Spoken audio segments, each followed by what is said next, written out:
পালাবদলের বাংলায় quick action পুলিশের ক্যানিংয়ে পড়ুয়া শ্লীলতাহানিতে সঙ্গে সঙ্গে গ্রেফতারি অষ্টম শ্রেণীর পড়ুয়া শ্লীলতাহানির অভিযোগ। টোটোতে চড়ে পড়ুয়ার পিছু নেওয়ার অভিযোগ, রাস্তায় টানা হিচড়ার চেষ্টারও অভিযোগ।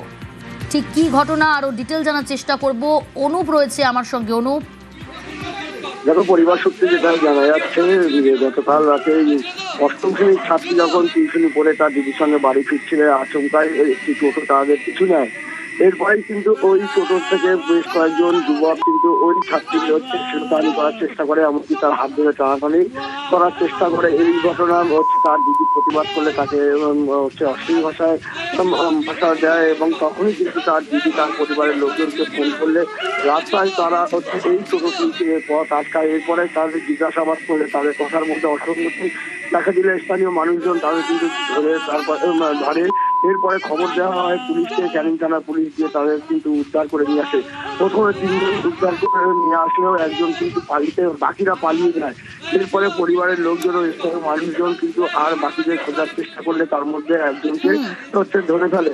এরপরে কিন্তু স্থানীয় মানুষজন তাদের কিন্তু ক্যানিং থানা পুলিশের হাতে তুলে যায়। পুলিশ সূত্রে এখন জানা যাচ্ছে ইতিমধ্যে 4 জনকে গ্রেপ্তার করা হয়েছে, বাকি 3 জন কিন্তু পলাতক। এই ঘটনায় রাতে কিন্তু পুলিশ কিন্তু ঘটনার তদন্ত শুরু করেছে এবং পরিবারের পক্ষ থেকে ক্যানিং থানায় অর্থাৎ ঘটনার সামনে আসতে দ্রুত অ্যাকশন পুলিশের, তদন্তে নেমে 4 অভিযুক্তকে পাকড়াও ক্যানিং থানা।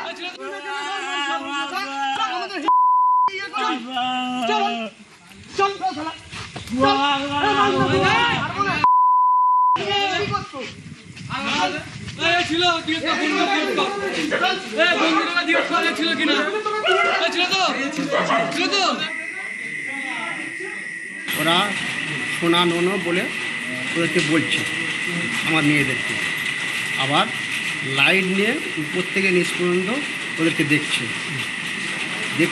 এরা এবারে ভয়তে চুপচাপ মেরে আছে।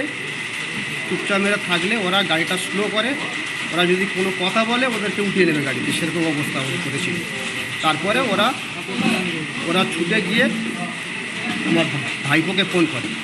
আমার ভাইপো ওরা তখন গাড়ি নিয়ে বেরোচ্ছে, ওরা আমার ভাইপো ওকে আটকানোর পরে ওদেরকে মারধর করে।